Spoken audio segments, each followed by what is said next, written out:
that will be focused on some interesting research projects. I will not speak about subtly on inception, since there will be several speeches in this first session and in the second one that will be more detailed than I can in the time I have. But I will try to give you, to introduce the topics related to the ICTs applied to the cultural heritage and to the digitalization of cultural heritage.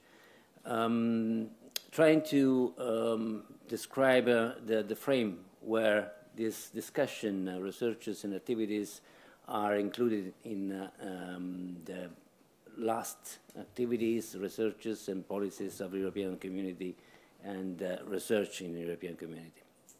So let me start from January 2018.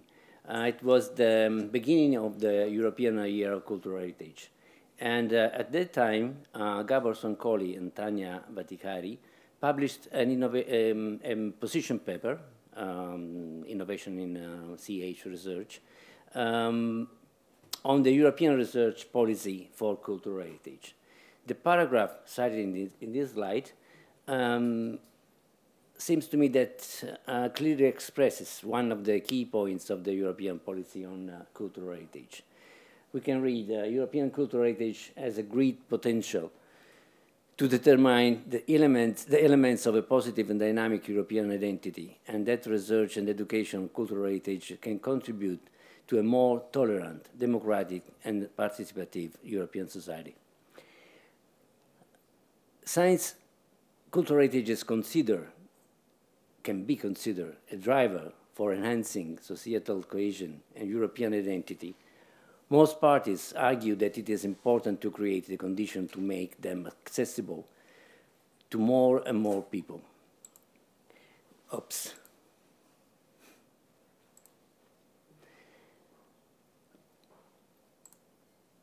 No, it's okay.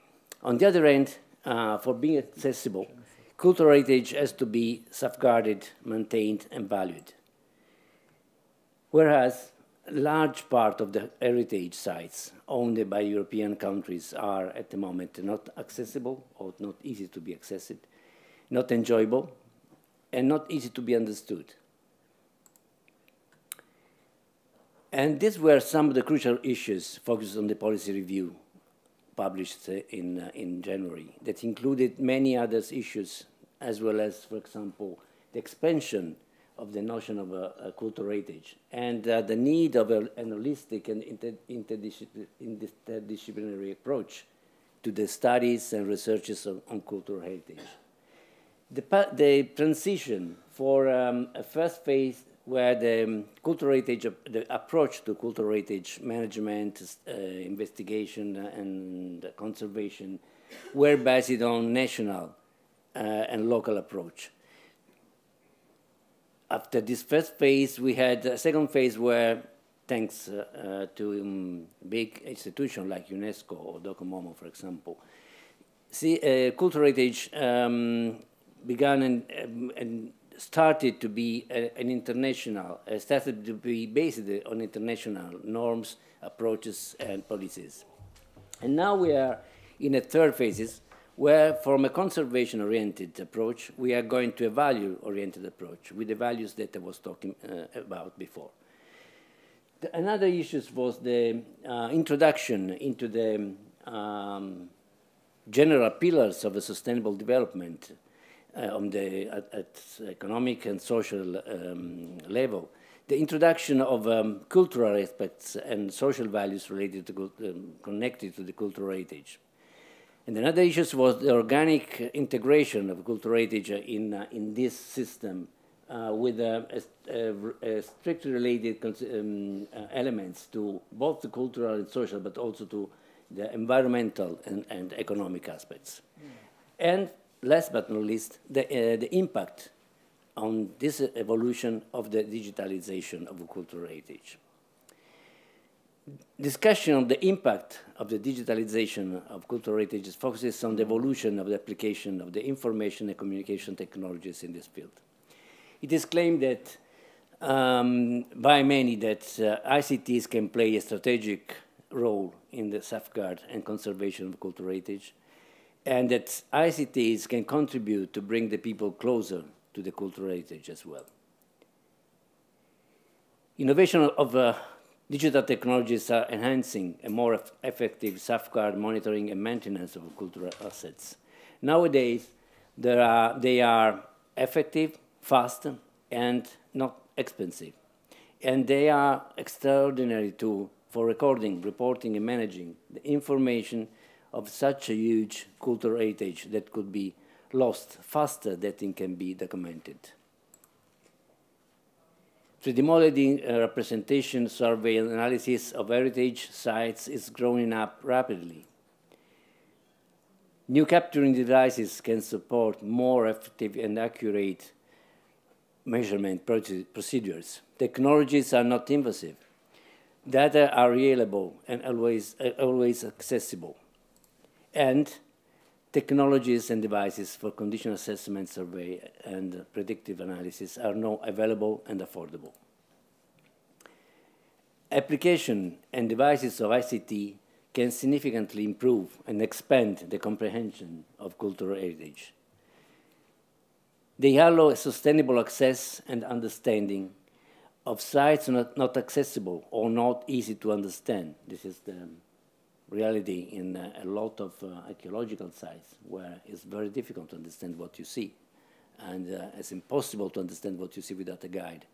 And it's impossible to prepare your visit sometimes. So you have to go there, follow the guide, and learn what you can just when you are on site. Now, data can be captured, elaborated, and translated in 3D models that allow to visualize, understand, visit, and study the site remotely before the visit, for preparing the visit, on site using, for example, augmented and mixed reality, and after the visit for understanding more and more what you have seen. Again, visiting the same place remotely without spend more time and more money that you can. Less innovation in the field of virtual reality and augmented reality can support experiencing cultural heritage by larger public, and they make easier for everyone to enjoy and understand the cultural sites. So, coming back to the frame of European strategies and policies. In November, we were at the end, more or less at the end of the year of cultural heritage. The European Commission promoted a workshop in the site of REA, the Research Executive Agency. And the workshop were focused on the common challenges and perspectives for digital cultural heritage in H2020 projects. The main concluding remarks included, again, an analysis of the impact of digital cultural heritage on society, the potential of digitalization to contribute to sustainable and inclusive development, the role of digital technology to safeguard cultural heritage in terms of monitoring, for example, of cultural heritage, and in terms of collecting more and more data, and for example, for checking and monitoring the site remotely in real time. Now it's possible with the sensor to have exactly what is happening everywhere on the site, and also where you cannot see directly and with the instruments what is happening. They also discussed about, I was there, we discussed about the common challenges and perspectives and involvement, the need of involvement of a more extended number of stakeholders around a unique vision and strategy. Last, but no more than 20 days ago, a symposium at the Covent Garden, that is the place where the REA at the headquarters, discussed it again and tried to analyze the legacy of the European Year of Cultural Heritage. And the first question was, who is the we? Which is the CH communities, stakeholders and governance around this problem, around this discussion, around these policies? Which are needs and benefits of a joint coordination, and the discussion focused also the necessity of a holistic approach that includes a wide range of disciplines, more than we made in the past. And again, it was highlighted the importance of digital technologies as a means for promoting innovation and sustainability in cultural heritage. So which the next challenges? And about the next challenges, the next speeches will go in deep, and we will see the last results and the ongoing results of researchers that are focusing on these aspects.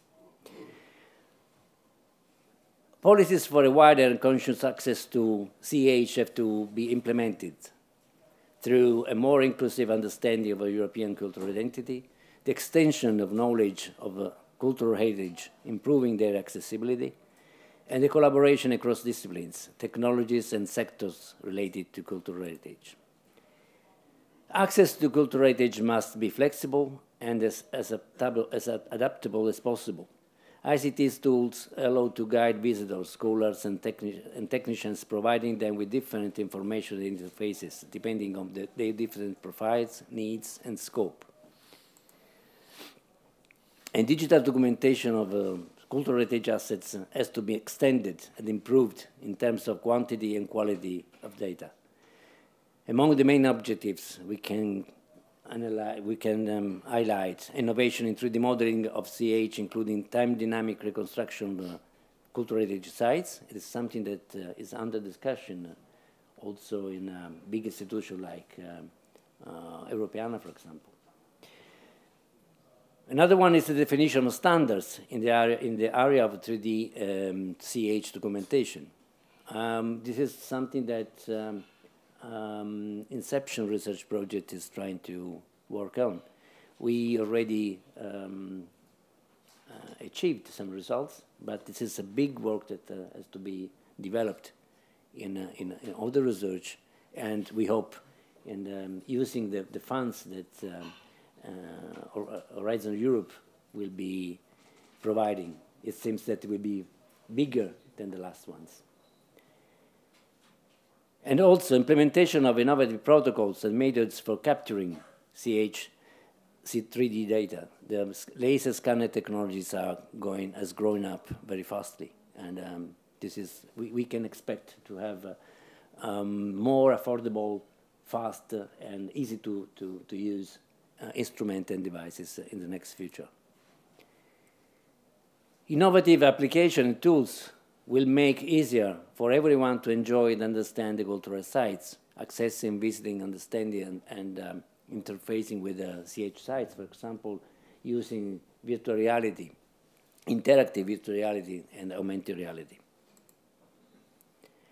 And this is the new promising technologies, the machine learning, artificial intelligence, and other very cutting-edge technologies that are disclosing new frontiers and showing the next challenges to face.